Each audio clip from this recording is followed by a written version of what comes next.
Saya tidak mengerti mengapa Dimas Sunan Kalijogo menggunakan ini. Apa ini ajaran Islam? Saya pun tidak mengerti mengapa Kanjeng Sunan Giri baru mempersoalkannya sekarang. Justru pada saat memperingati 100 hari wafatnya Kanjeng Sunan Ampel. Kenapa tidak dulu-dulu? Ya, karena baru sekarang ini kita berkumpul tanpa ada orang lain di antara kita.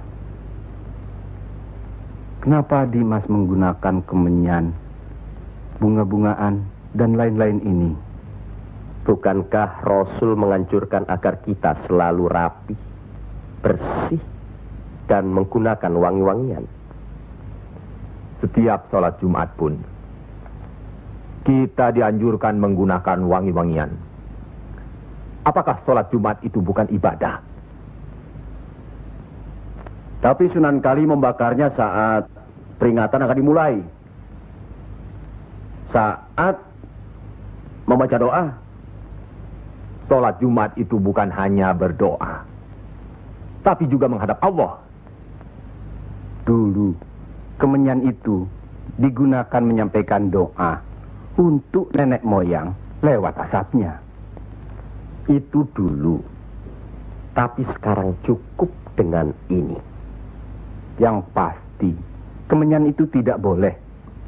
Adakah tertulis jelas nama kemenyan itu? Adakah penjelasan atau kejelasan mengenai jenis, bentuk, atau nama dari wangi-wangian itu?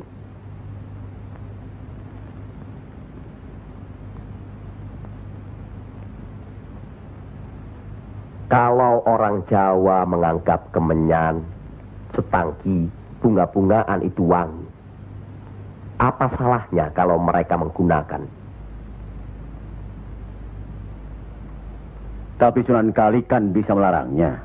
Untuk apa melarangnya?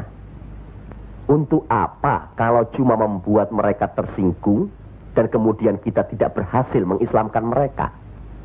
Memang Sunan Kali lah yang selalu lain cara pendekatannya kepada rakyat. Tidak ada cara lain Kanjeng Sunan Giri selain mendekatkan hatinya, sentuh perasaannya, sesuaikan dengan kebiasaannya, yang kemudian setelah mereka merasa cocok, sesuai, lalu kita rubah sedikit demi sedikit. Bukankah kesemuanya itu telah kita musyawarahkan terlebih dulu? Tapi ingat, janganlah merendahkan martabat Sunan, wali, dengan berpakaian mulung seperti itu terus-menerus. Kanjeng Sunan Kudus, kita punya budaya sendiri. Gunakanlah itu. Dengan begini saya bisa mendekatkan diri, bergaul dengan mereka. Tidak ada jarak antara kita dengan mereka. Ada sambung rasa. Lagi pula iman Islam seseorang bukan terletak di pakaian, tapi di sini. Yang penting bersih, aurat tertutup.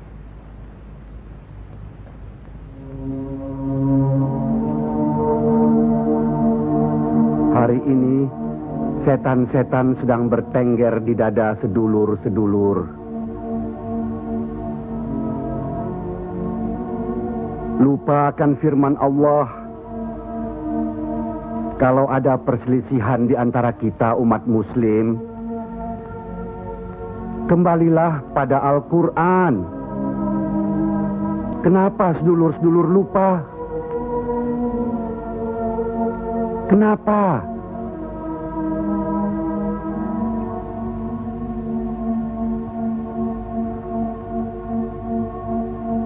Maaf Kanjeng Sunan Giri. Semestinya hal ini tidak boleh terjadi. Apalagi Kanjeng Sunan sebagai pimpinan kami di sini.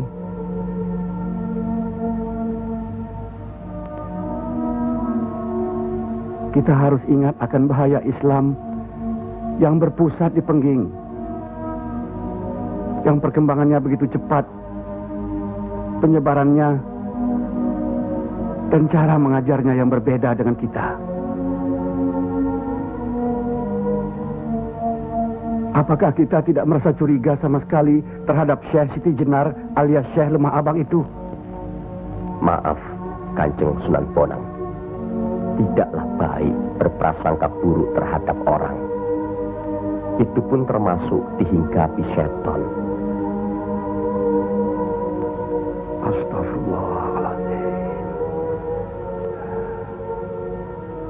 Soal Syekh Siti Jenar, saya telah menyaksikan anak buahnya berceramah. Anak buahnya bukan berarti Syekh Siti Jenar. Apakah Sunan Kali benarkan cara Syekh Siti Jenar yang musyrik itu? Bid'ah? Murtad? Wallahu alam. Saya belum pernah menyaksikan dengan mata kepala saya sendiri.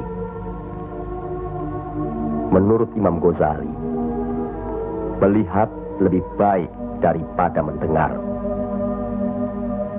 Saya rasa benar Kanjeng Sunan Bonang. Hari ini setan-setan sedang bertengger di dada kita. Maafkan saya, Kanjeng.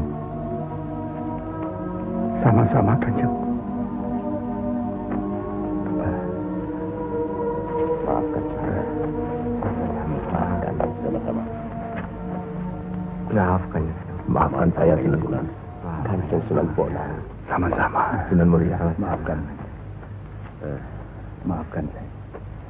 Maafkan Kanjeng Sunan Kali. Alhamdulillah. Maafkan Kanjeng Sunan Kudus.